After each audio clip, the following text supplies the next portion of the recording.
Ben ritrovati al meteo. Pressione in ulteriore aumento sull'Italia, bel tempo dunque sulle nostre regioni. Vediamo il dettaglio.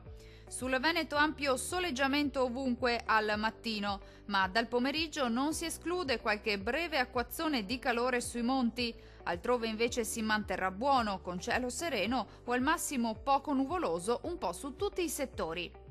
Temperature minime tra 16 e 21 gradi.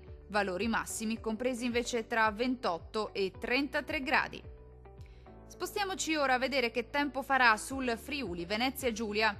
Poche novità anche sulla nostra regione, il tempo sarà in prevalenza asciutto e stabile, con ampio soleggiamento al mattino, poi con qualche rovescio sulle Alpi, ma generalmente di breve durata. Temperature minime tra 18 e 20 gradi. Valori massimi compresi invece tra 29 e 32 gradi circa. Infine, la situazione meteorologica del Trentino Alto Adige. Prosegue il bel tempo un po' su tutta la nostra regione, con ampio soleggiamento ovunque. Qualche temporale, tuttavia, sarà possibile al pomeriggio sui settori meridionali della nostra regione.